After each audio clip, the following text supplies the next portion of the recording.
안녕하세요. 여러분 반갑습니다. 자, 오늘부터 여러분하고 이제 회사법을 스터디 해볼까 합니다. 여러분들 이제 지난 시간에 엄수표를 했는데 좀 도움이 됐는지 모르겠습니다. 또 회사법도 한번 해보죠. 일단 여러분 스터디는 예, 욕심내지 말고 조금씩 조금씩 하나 이제 이렇게 얻어간다. 이런 생각을 가지고 하시면 마음이 편합니다. 그래서 매일 제가 올려줄 때마다 좀 공부를 하겠다 이런 생각을 가지고 따라오시면 좋을 것 같아요. 자, 어쨌거나 회사법도 한번 예, 우리 조문을 한번 중요한 조문을 그렇다고 이론적으로 막 감히 할 거는 없어요. 조문 자체를 놓고 어떤 의미를 갖고 있는지 아니면 조문 자체는 어떻게 구성되어 있는지 이 정도 보고 그리고 지문으로 나왔던 판례 중요한 것들 한번 살펴보는 걸로 우리가 스터디에 가름하겠습니다. 자, 회사인데 회사는 중요하죠, 우리 그죠? 시험에 많이 나오기도 하고요.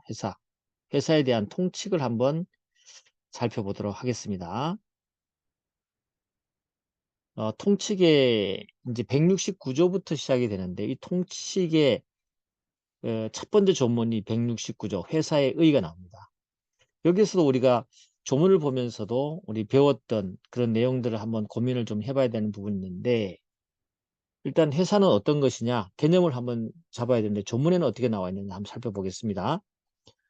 상행이나 그렇죠. 상행이나 그 밖에 영리를 목적으로 해서 설립한 뭐다? 법인이다. 회사는 법인이네요.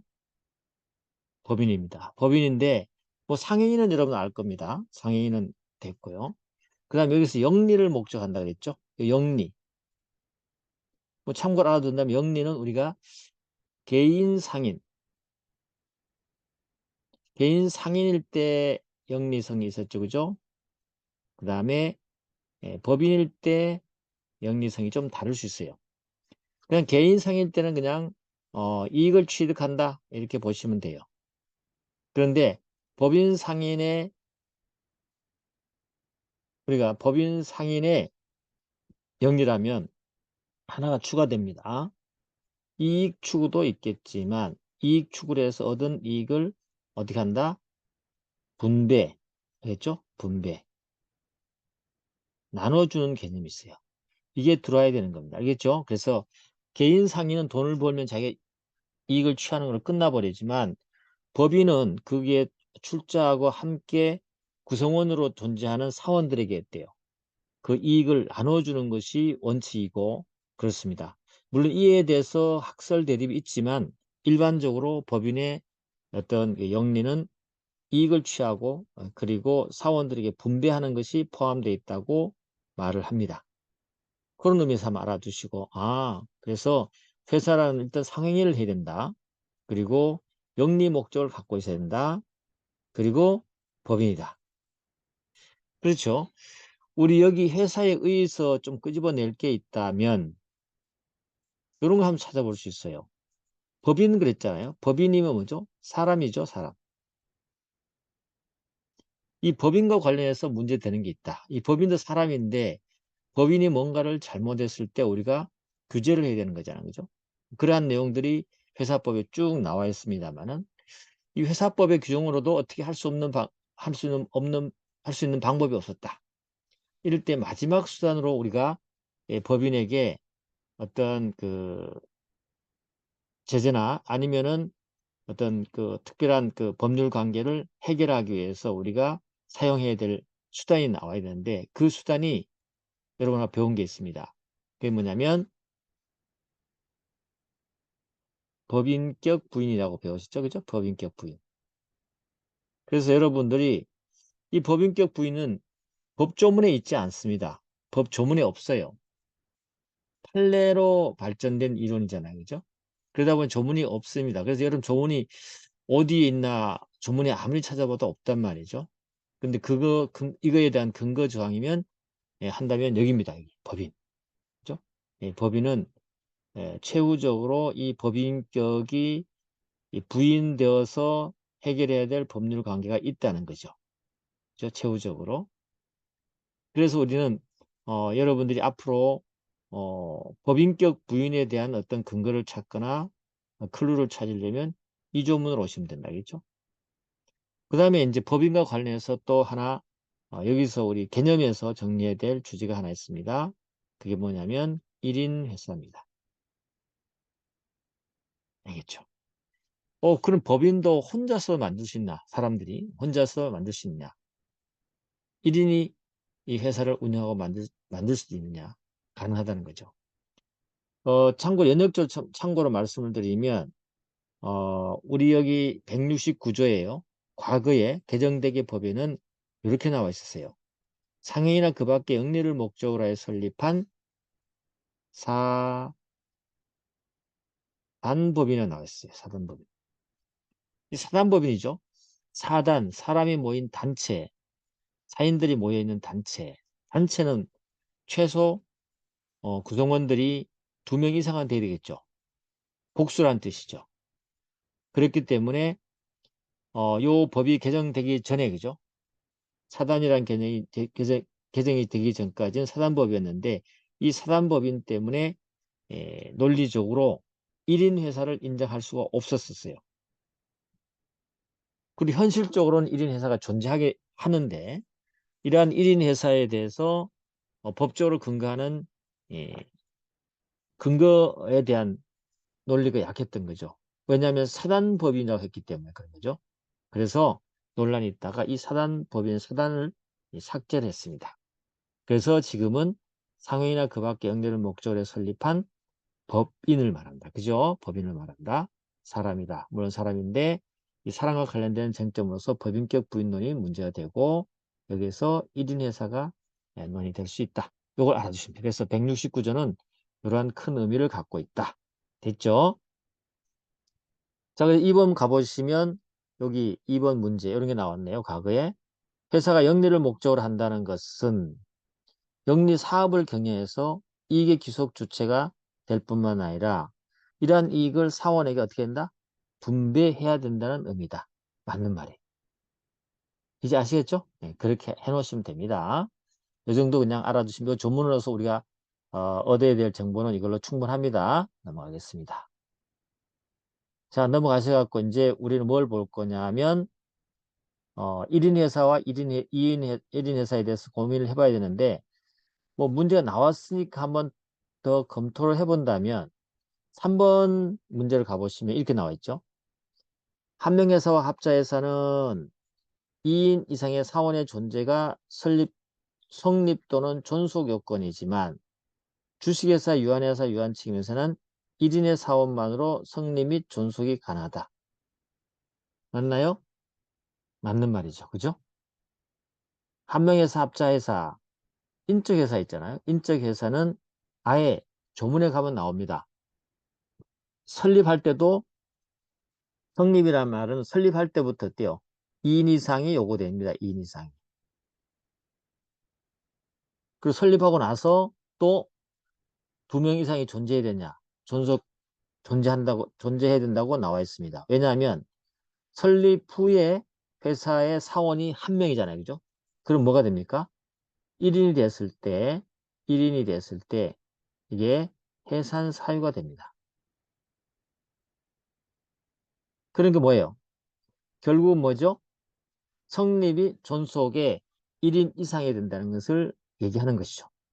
그런데 주식회사, 유한회사, 유한책임회사는 1인 사원만으로도 성립 존속이 가능합니다.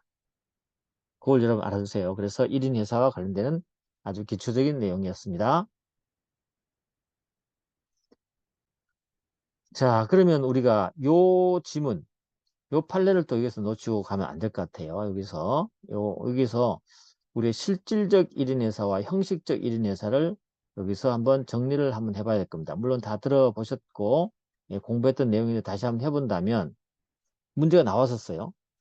주주가 여러 명이에요. 여러 명인데 사실상 1인 주주가 지배하는 경우에도 1인 회사의 법률에 적용된다. 맞죠? 그죠? 맞다. 그런데 발행 주식 수의 99%를 소유한 주주의 의사에 기해서 실제로는 주총에 거치지 않았음에도 의결이 있었던 것처럼 주총의 의사에 작성된 경우에는 주식의 소유가 실질적으로 분산되어 있는 경우에도 결의 부존재 사유가 있다고 할 수 없다. 이렇게 했단 말이죠. 주주가 여럿이더라도, 근데 여기서 우리가 실질적인 1인 회사, 형식 1인 회사, 우리 이거 다 보셨잖아요. 그죠? 실질 1인 회사는 실제 그 회사의 주주가 실질적으로 모든 그죠? 주식을 소유하게 되는 것이죠. 근데 형식적 1인 회사는요, 아무리 소수 주주가 있다 하더라도 이 주식 소유가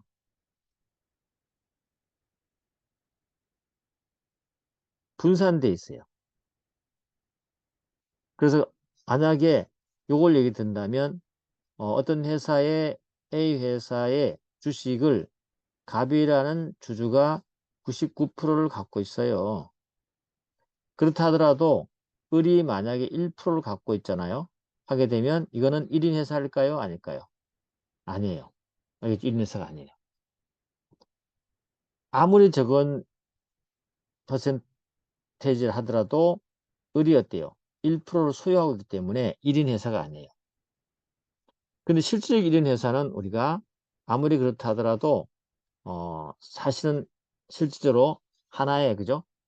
예, 주주가 모든 주식을 소유하게 되는 것이죠.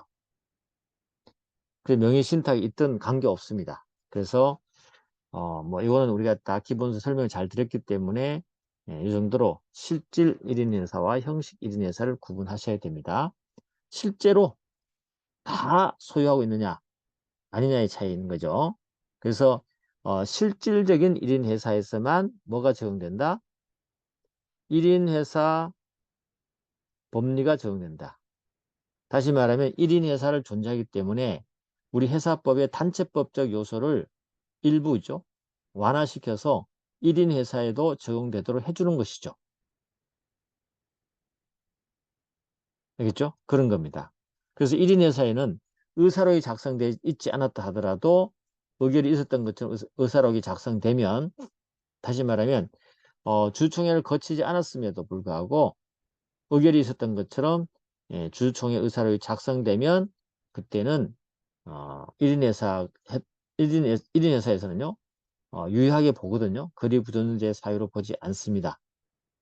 근데 이때는 실제 1인 회사를 말하는 것이고 주식의 소유가 실질적으로 분산되어 있는 경우 이런 분산되어 있다는 게 뭐냐면 형식적 1인 회사 알겠죠?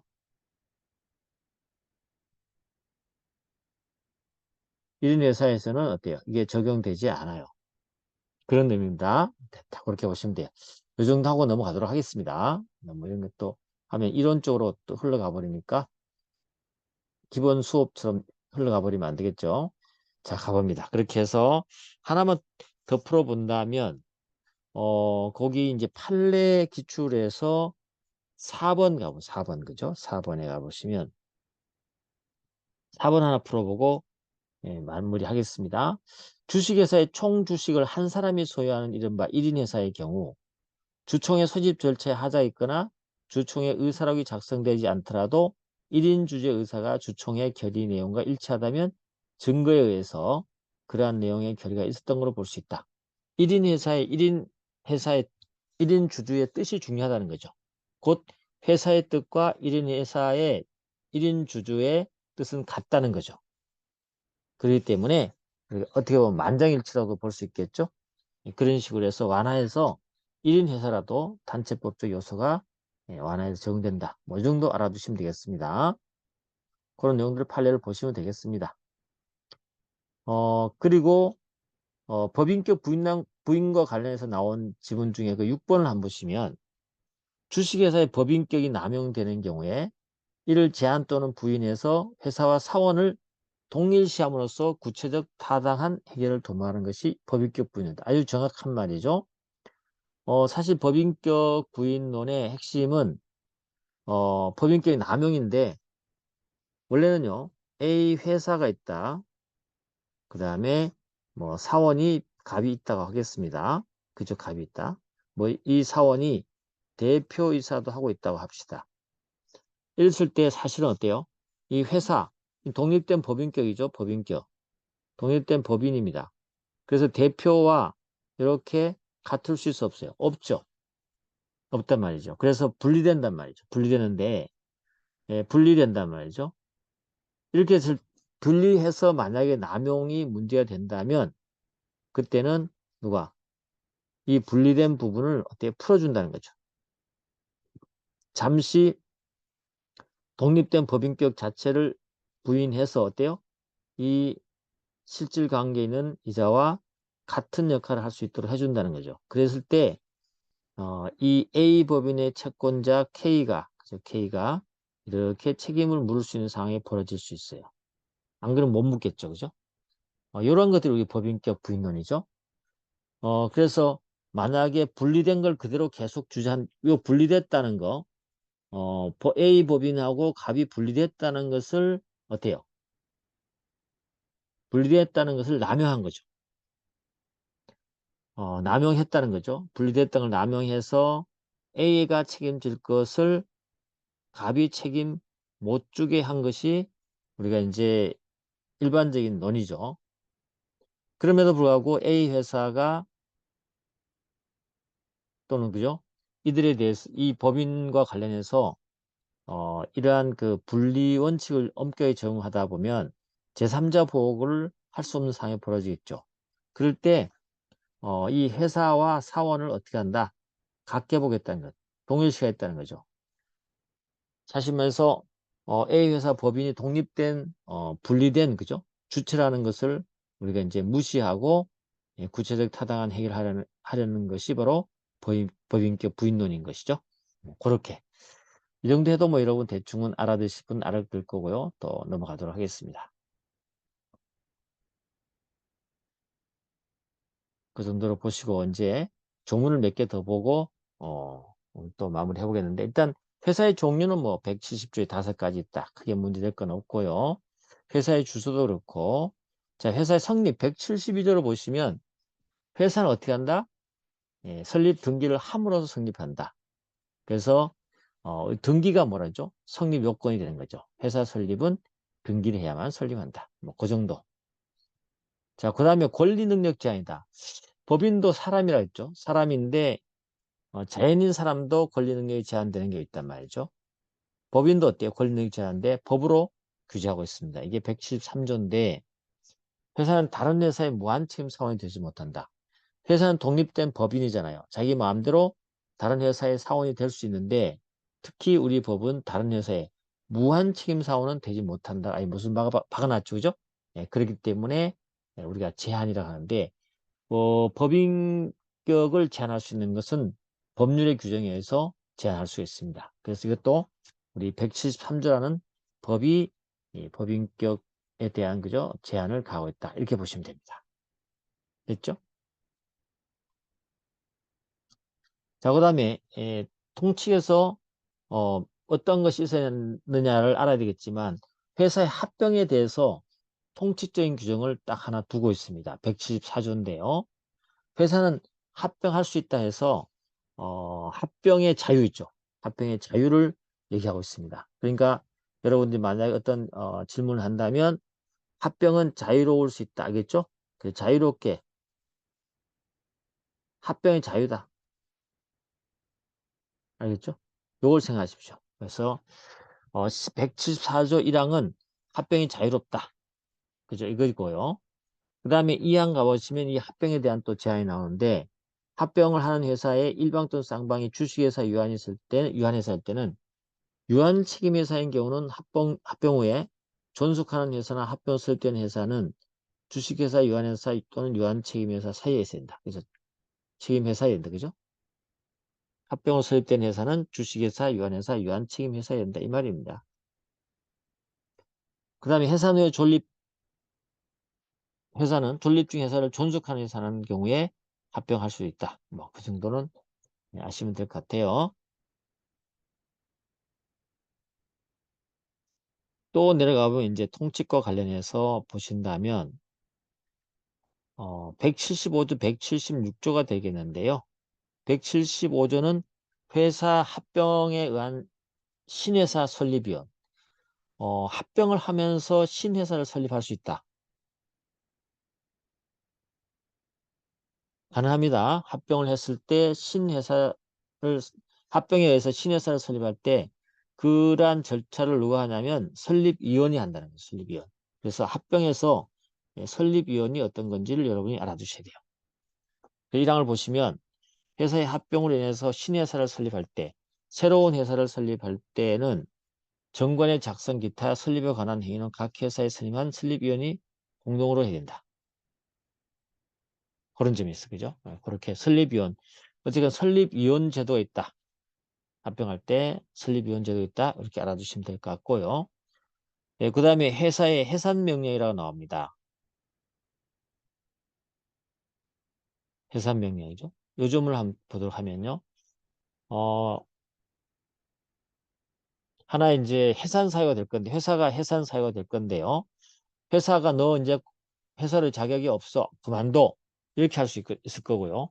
법원도 마찬가지로 그렇게 판단할 수 있을 겁니다. 여기서 이제 176조의 회사의 해산 명령은 나중에 가보면 알겠지만, 어, 회사의 해산 판결이라는 게 있거든요. 이 판결이 나올 겁니다. 판결. 해산 판결하고 해산 명령이 유사하지만 달라요. 해산 명령. 근데 통칙에 이 해산 명령 제도가 있다.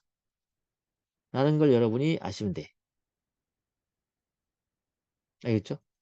통칙에 해산 명령 제도가 있다. 있다. 그죠?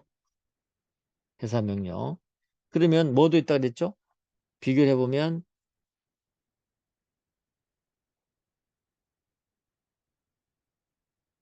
해산 판결이 있을 수 있어요. 판결. 해산 명령이 있고 판결이 있는데 이 해산 판결은요. 나중에 뒤쪽에 가보면 주식회사에서 나옵니다. 알겠죠? 주식회사에 나옵니다. 여기는 통치에서 나온다. 우리가 이제 강학적으로 설명할 때는 같이 설명하지만 알겠죠? 다른 조문에 있다는 거 알아두시고 자, 법원은 다음 사유가 있는 경우에 이해관계인 검사의 청구에 의해서 또는 직권으로 해산을 명령할 수 있다. 명령할 수 있다. 그죠? 첫 번째, 회사 설립 목적이 불법하다. 예를 들면 강도 목적으로 회사 설립됐다. 이런 거죠. 정당한 사유 없이 설립 후 1년 내 영업을 개시하거나 1년 동안 휴지하는 때. 이사 또는 회사의 업무를 집행하는 사원이 법령 정관에 위반해서 존속을 허용할 수 없을 때. 뭐 이 정도입니다. 그 다음에 이제 이항 가보시면 해산 청구가 있으면 법원은 해산을 명하기 전일지라도 이해관계는 검사의 청구에 직권으로 기타 회사 재산의 보존에 필요한 처분을 할 수 있다. 그렇겠죠. 또 이해관계는 해산 청구를 한 때에는 법원은 회사의 청구에 의해서 상당한 담보를 정할 것을 명할 수도 있다. 그래서 회사가 법원에 상당한 담보 제공을 하면은 이해관계 청구가 그죠? 악이 뭐 소명이 되겠죠. 청구자가 그죠? 이렇게 한다는 거. 이게 해산 명령입니다. 나중에 이제 주식회사법에 가서 해산 판결을 볼 때 다시 한번 우리 해산 명령에 대한 제도를 보게 될 건데 그렇게 알아두시면 될 것 같습니다. 그러면 시간 많이 지났으니까 이번 시간 여기까지 하는 걸로 하겠습니다. 수고했습니다.